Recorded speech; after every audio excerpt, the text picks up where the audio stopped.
Happy Tuesday, fish keepers. Hope you're good. We got through Monday. That's a brilliant start. Update on the stench out here. Couldn't find anything. I actually think it was just stale air because the building was closed up for a day and a half or whatever. So that's a relief. There was nothing in catastrophic meltdown like that. It was just what I at least believe, just general stale air in here. Right, what is on the agenda for running a tropical fish store on this fine Tuesday? Let's find out. We're going to clean up my mess. I'll rephrase that. I'm going to clean up my mess from my little tanty that I had yesterday regarding the chocolate talking catfish. So we're going to clean this up. I'm going to clean this up. That'll be one of the first things we do. Might need to make a bit of room in through here because I think we should have some of our plant orders arriving. And maybe some fish, so we need to deal with that today. If you can hear water running, I'm just about to do the dishes. I've got to do the dishes as well. I'll go through that. The rubbish gets collected today, so we can begin getting rid of some of that as well. And then once all that happens, we will come through here, and work through this little area here. I might begin cleaning off the back of this as well, so I can begin painting this big bad salve as well. So I think I'm going to paint it black. Hopefully the Rolling Stones don't sue me for copyright then. Yeah, so looking at painting it black. If you've got any other thoughts or colours or ideas we can put on the back of it as opposed to black, let me know. Generally speaking, black and blue is what people use on the back of aquariums. I'm open to suggestions. At this stage we are setting with black. Also, maybe today, maybe not, we've got pulling out all of this pipe work, putting it together, and just trying to refit it and sort it out. Just make sure we've got everything, which I'm pretty confident we are, but work out how it all works, being this was a reef tank and I'm not using it for reef stuff.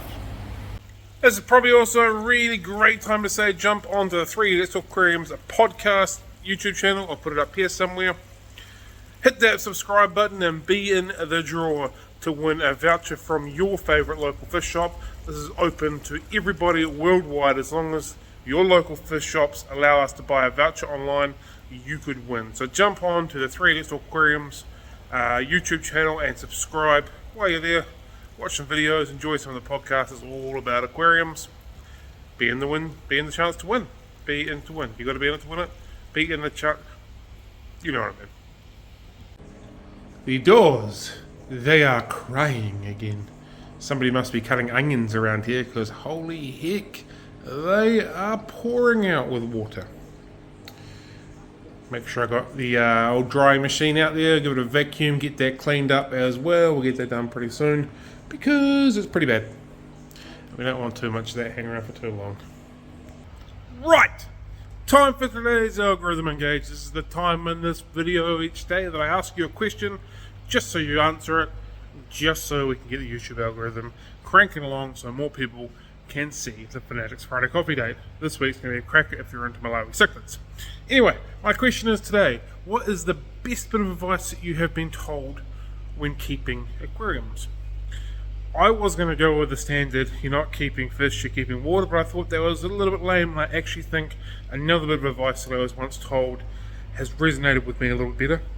And that says you're building ecosystems and you're trying to give the fish what they want, not what you want.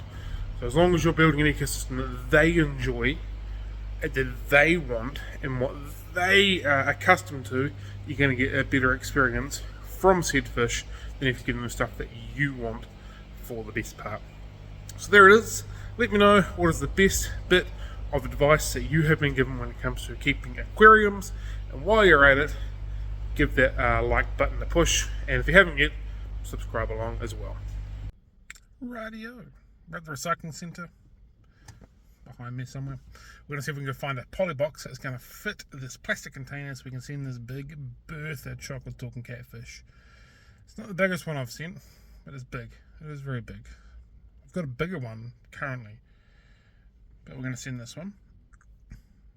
And it's going to make it, and we're going to be okay. Anyway, let's get a box. Only one that actually fits the plastic container in. It's ginormous. Gonna have to do some modifying, I think. Just heard from Safio, and he is feeling a lot better than what he was yesterday, so that is fantastic. I just want to note how much of an incredible work ethic that young fella has. He was very, very clearly not well. He was not having a good time of it. I said to him, just, you can go home, it's okay. You're not feeling well, go home, rest, that kind of thing. So, no, I can't go home. I think he felt like he was going to let me down because he was going home because he was unwell. So that young fella has such an incredible work ethic. It is not funny, but it was really, really cool to see that. 100% didn't let me down by going home because he was unwell, really not well. So it's good to hear that he's feeling better today. Probably just saying that he's eaten and made him feel a bit weird. So he'll be back on deck next Monday, and we can enjoy our fun with Safi then. So yeah, let's chop on. A very large box of plants have arrived. Oxygen weed, duckweed, pond lilies, azolla, that sort of good stuff is in there. So I've just moved all my junk aside. We'll pack some orders, and then we'll get into chopping up that poly box and getting the fish water out as well. Just packing some orders. Just got to an address. Could potentially be one of the coolest street names in New Zealand. It is Moonshine Road, and I believe it's a rural address, which makes it even more funny.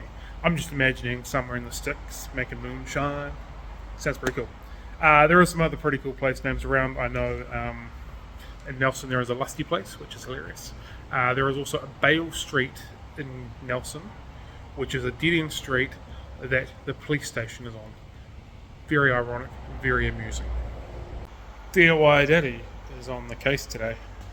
Got the old hot wire majiggery out, and I kind of made a box for this box. We can send this big fish. Check this out. So just ignore that bit. Well, I'll figure that out, and ignore that bit because I'll also figure that out. But I made a box, polystyrene box, and inside of it right now is a plastic box. That's going to send a fish in. Jiggle it along there, then I've got bag space there, heat pack space. It's a win-win situation. Now I just need to work out how I'm going to seal it properly. It's time for another coffee so I can think a little bit better here, I think. Crap, I broke my wire. Now DIY Daddy's going to learn how to put a wire on this thing as well as learning how to make a box. Still going downhill from here. It wasn't as bad as I thought it was going to be. But, not going to lie, I still freaking hate doing DIY stuff. Just ain't my jive. Down for a bit of DIY destruction, not so much DIY construction. Anyway, let's get this box finished off. One box, a la DIY Daddy. Yeah, well, it made it work. I'll cover that up with a bejeebus half a roll of sellotape. It's going to do what we needed to do. I'm happy, but I feel like I've wasted 6 hours of my life. Do note that I only took about half an hour. Oh wow, that was a motorbike. It's done now. Let's get this bad Sav in a box and get it away. Round 2, let's go. It's in. It's gonna be in. It's gonna be good. Let's do this. And we are in. Godspeed, little buddies. Nothing's getting through there. Sealed up as I could ever make it be. DIY Daddy saves the day. Time for coffee.